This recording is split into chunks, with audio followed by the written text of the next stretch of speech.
Hi there, welcome to Top Hat Films. This is the first official video on this channel, and what a way to start it is. You're all new to this channel as it's a new channel, so let me explain who I am. I'm Will, and this is Top Hat Films. On this channel I will upload film reviews talking about the hottest films releasing at the moment.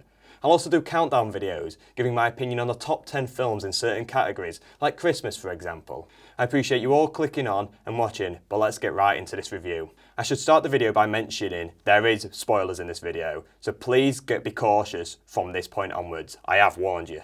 Black Panther Wakanda Forever is the second instalment into the Black Panther story. We follow the theme of dealing with death, which is done brilliantly. The theme reminded me very much of Spider-Man by Sam Raimi and how Peter Parker knew killing was never the right form of revenge. The film unfortunately doesn't feature the King himself, Chadwick Boseman, but we do witness a brilliant tribute to him throughout. Everything mentioned about his character was done perfectly. That Marvel intro almost had me in tears. Complete silence, perfection. Having such a key character die in the story world and not being able to show it is such a hard concept to get around, but Ryan Coogler dealt with this well. The people of Wakanda getting around T'Challa's death is the main theme we explore. Everything from like Shuri to Ramonda, the people of Wakanda this morning is explored, but it's shown that everyone deals with it differently. Now, Queen Ramonda must step up and rule Wakanda.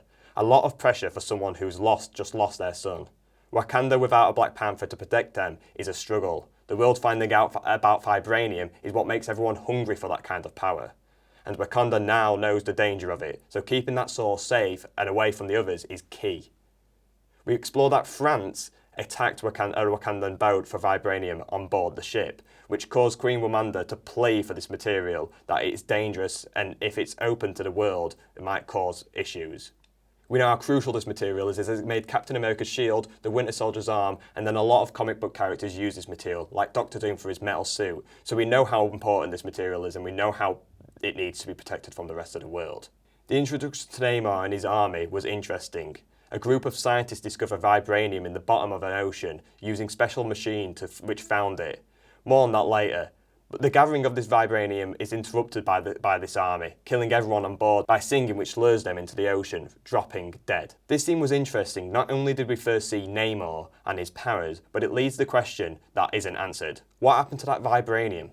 Shuri states that there could be more than what is in Wakanda, leading onto huge possibilities. Could also lead on to Doom's introduction. Please Marvel, please introduce the best villain ever. Anyway, Ramonda and Shuri meet Namor by the lake of Wakanda, raising the question of how he entered. Namor explains how this vibranium existed outside Wakanda, causing panic. Namor asks for the creator of the machine to be brought to him to kill, as this is the only person who knows how to make such a thing. We find out that this scientist is a teen named Riri Williams, who's responsible for such device. She's an MIT student who made the machine as a project. Shuri and Okoye go out to search for this kid, who we learn is incredibly smart. She has advances in technology very similar to Tony Stark, creating an iron armor similar to his Iron Man suit. As we know from the project list, Riri is important in the Ironheart series set to release on Disney+, a character who will be very similar to Iron Man in the future. After Shuri and Okoye realise the Maker is a kid, they consider their plans for handing him to Namor for death, and instead try taking her to Wakanda for safety from the government, but also from Namor's army. During a very entertaining chase scene, Namor and his army pull up on a bridge, fighting Okoye off to kidnap both Riri and Shuri, taking them away to his underwater kingdom. Okoye, losing both Shuri and Riri, goes back to Wakanda to break the news to Queen Ramonda. The news breaks Ramonda, who believes she's just lost Shuri. In a response, Okoye is demoted. In another scene, we see that Riri and Shuri are alive and well, trapped in Namor's water kingdom. Shuri finds Namor and takes him around his origin, talks to her about his origin and what he wants. Namor explains how his people became water people to escape what the outside world holds. Shuri gets to explore the rest of the kingdom through scuba armor, very similar to the ones that's used in the boat scene. There's this beautiful scene where the two go around the kingdom with this amazing music and this amazing cinematography. There's an important quote from Namor here, as he says, "My ancestors would often say, not only the most broken people can be great leaders," which is his way of suggesting he wants to attack and rule the outside world, but it also does come across as motivation for Shuri to take the Black Panther spot.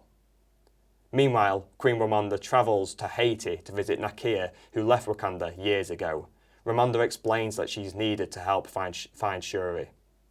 Nakia agrees to help using a device machine. She goes down and help the two escape from the kingdom. Namor finds out about this and plans to attack the Wakandan people with his army. There's this epic war scene where Namor and his army attack Wakanda with water, destroying buildings and killing many. It's wonderful to see the togetherness in Wakanda during this attack. They all help one another to escape. There isn't a single hero at heart. They are all one. Namor goes on a rampage, punching and injuring M'Baku, which sticks to the comments from director Ryan Coogler, who said he's incredibly strong as Thor. Namor then attacks the palace, flooding it, which wipes out both Riri and Ramonda, leading to the unexpected death of Queen Ramonda. A sad scene follows where Shuri finds out, grieving over another relative, with an amazing funeral scene again. The people of Wakanda move to a local outpost in the mountains, while Riri and Shuri remain to plan their revenge. Shuri finds a way to become the Black Panther through her bracelet, while Riri builds her own Iron Man type suit into something she can use, especially with the vibranium she now has access to. Shuri finds herself in a mirror type place, similar to how Black Panther did and Killmonger did in the first film. This room is parallel to the throne room in which we saw Ramonda die. Here, she sees Killmonger from the first film sat on a throne. The reason she sees Killmonger here is because she has similar goals to Killmonger like he did in the first one.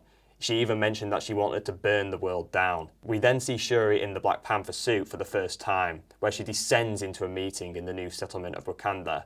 This is a very interesting way. Instead of rising up, she descends to show her downfall from this awful goals that she may have. There's then this intense battle between Namor and his army and the people of Wakanda, fighting on the ocean. Shuri manages to trap Namor in a ship, removing oxygen to dry him up so he can't use water as a power. The ship eventually crashes on land when Namor finds the power source, leading to an epic fight between the two. Shuri gets Namor to the ground and Shuri has broken a stick to his head, ready to get revenge. However, during this, Shuri sees memories and flashbacks come to her. Eventually, all these flashbacks come to her mother, having this realization she is now talking to the right person in this parallel universe. Ramonda explains to her just to show him who you really are. This wakes up Shuri and she realizes killing's not always the best form of revenge. Shuri tells Namor to yield so the two kingdoms can defend each other in peace, where Namor sees his own mother in this form of vision as well. The two finding this wisdom in their ancestors. The film ends with everyone in peace. Shuri sends Riri back to safety without the suit, and M'Baku states that he will be running to rule Wakanda, and then we see Shuri go to Haiti to meet Nakia, who shows her T'Challa and her both had a kid before his passing. This explains that the kid, named Toussaint, will soon step up in his father's footsteps, becoming the Black Panther when that time eventually comes. The film was brilliant, a true send-off for Marvel's Phase 4 ending, and a brilliant tribute to Chadwick Boseman. The cinematography was done beautifully, and as well as a lot of the acting performances, who were mourning the loss in reality. The film exploring this theme of grief was done perfectly, as mentioned. We saw that everyone dealt with it differently, but the ending, where Shuri sees Ramonda before potentially killing Namor, there's this moment where she realises that revenge isn't always the answer, just like Peter Parker with Uncle Ben in Spider-Man. With great power comes great responsibility. Overall, I love this film. It was a proper Marvel spectacle with a brilliant message throughout. This is where I give the film a 3.5 stars out of 5. Thank you all for watching. I would love to hear what you all thought in the comments below, and what would you rank this film out of all the Phase 4? Personally, I'm still trying to figure that one out. If you liked what you saw today, then feel free to subscribe, but also check out the Top Hat Films Twitter page for daily updates on everything film.